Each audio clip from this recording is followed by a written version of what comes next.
Dushyant Kumar no शेर હતો, कौन कहता है आसमान में सुराख नहीं हो सकता, एक पत्थर तो तबियत से उछालो यारो। જૈનજીને બહુ જ મોટી સફળતા મળી છે। ભારતીય જનતા પાર્ટીના પ્રધાનમંત્રી નરેન્દ્ર મોદીના કાર્યકાળમાં પહેલીવાર એવું થયું છે કે આંદોલનના દબાણના અંતે મંત્રીનું રાજીનામું લેવાયું છે। કેન્દ્રીય શિક્ષણ મંત્રી ધર્મેન્દ્ર પ્રધાન એમણે રિઝાઇન કર્યું છે, એમણે રાજીનામું આપ્યું છે, પોતાનું રાજીનામું એમણે પ્રધાનમંત્રીને મોકલી આપ્યું છે। આ ઘટનાક્રમમાં સૌથી મહત્વની વાત એ છે કે આખી આ લડાઈ કોઈ જ મેઇન સ્ટ્રીમ મીડિયાના સપોર્ટ વગર શરૂ થઈ લડાઈ અને છેક સુધી આંદોલનકારીઓ ઉપદ્રવ્યો છે એ પ્રકારનો નેરેટિવ ફેલાવવાનો પ્રયત્ન થયો। હા, ખૂબ બધા લોકો છે જેમણે ઉપદ્રવ મચાવ્યો, ખૂબ બધા લોકો એવા હતા કે જેમણે એવું વર્તન કર્યું કે જે આ દેશની યુવા પેઢીને છાજે એવું નહોતું, પણ એની સામે યુવા પેઢીએ કશું જ ન કર્યું, એમણે મીડિયાનો સહકાર પણ ન માંગ્યો, માત્ર ઇન્સ્ટાગ્રામ પર હસતા હસતા મીમ બનાવીને એમની સાથે શું થઈ રહ્યું છે બતાવવાનો પ્રયત્ન કર્યો। હવે આ દેશ માટે અને બધા જ માટે આ બહુ જ મોટો ઘટનાક્રમ અને મોટો સંદેશ એટલા માટે છે કેમ કે દરેકે સમજી જવાની જરૂર છે કે હવે સત્તાનું વિકેન્દ્રીકરણ, ખાસ તો મીડિયાનું વિકેન્દ્રીકરણ બહુ જ અદ્ભુત રીતે થયું છે। જો તમે કોઈ પણ પદ પર બેઠેલા છો અને તમને એવું લાગે છે કે તમે કોઈનો પણ અવાજ દબાવી શકશો, કેમ કે પહેલાં એવું હતું કે કોઈ રાજ્યમાં 5 કે 10 એવા ગ્રુપ હોય કે જેના હેઠળ મોટાભાગની અવાજ પહોંચાડવાની સત્તા રહેલી હોય, તો એવું થયું નથી હવે એવું રહ્યું નથી। અને એટલે જ જેનઝી આંદોલન છેક સુધી પહોંચ્યું, હજી તો ગામડાઓ સુધી પહોંચ્યું નહોતું, એની વચ્ચે આ સફળતા મળી છે। સૌથી મોટી વાત કે શું હવે આનાથી શિક્ષા વ્યવસ્થામાં પરિવર્તન આવી જશે? જવાબ એનો ના છે। વ્યક્તિઓ બદલવાથી કે વ્યવસ્થા નથી બદલાઈ જતી। વ્યક્તિઓ બદલવું એ બહુ જ સાંકેતિક સંદેશ હોય છે, અને એ સાંકેતિક સિમ્બોલિક જવાબ એટલા માટે હોય છે કે એ દર્શાવે છે કે તમે જવાબદેહ છો, તમે અલ્ટિમેટ રિસ્પોન્સિબલ છો, તમારે સ્વીકારવું પડશે, અને સરકાર સંવેદનશીલ છે આ પ્રકારના ઘટનાક્રમને લઈને। હમણાં જ ઓસ્ટ્રેલિયાનો ઘટનાક્રમ સામે આવ્યો હતો કે ત્યાંના જે વાઇસ પ્રેસિડેન્ટ હતા, શિક્ષણ મંત્રી પણ હતા, એમના નીચેના 2 માણસો પર આરોપ લાગ્યા અને શી રિઝાઇન્ડ, એમણે રાજીનામું આપ્યું। ભારતમાં એ જવાબદેહીની હંમેશા તલાશ હતી।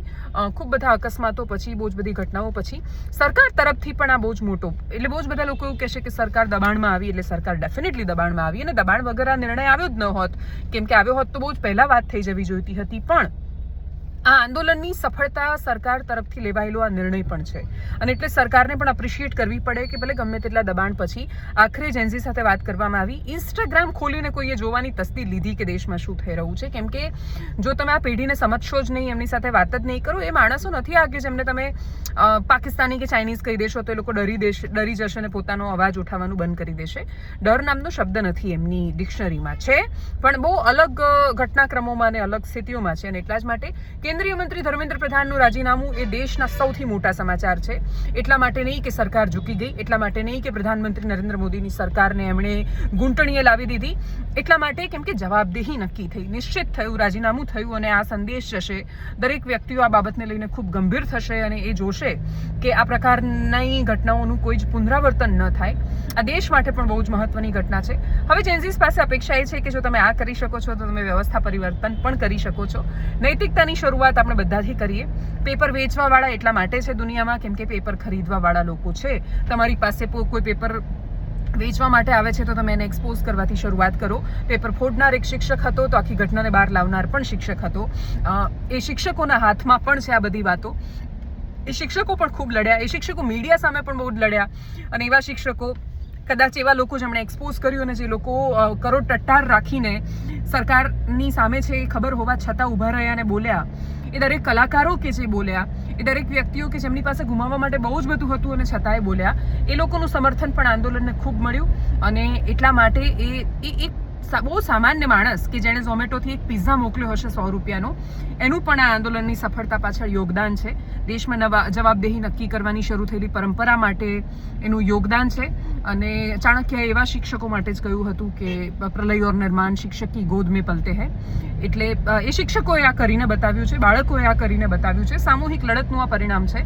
અપેક્ષા રાખીએ કે ધર્મેન્દ્ર પ્રધાનનું રાજીનામું પછી કોઈક તો આવવાનું છે, જે પણ આવશે કે સંપૂર્ણ દૂધે ધોયેલું કે બહુ જ સંવેદનશીલ હશે એવું નથી, ડરથી કામ કરે એના કરતાં આપણે બધા જ એ વ્યવસ્થાનો હિસ્સો બનીએ, નૈતિકતા નિભાવીએ, કર્તવ્યો નિભાવીએ। હવે નાગરિક બનવાની જવાબદારી છે। સરકાર પર દબાણ લાવીને જે કરાવવાનું હતું એ જેનઝીએ હવે કરાવી લીધું છે। જવાબદારી હવે નાગરિકો પર બહુ જ મોટી આવી જાય છે।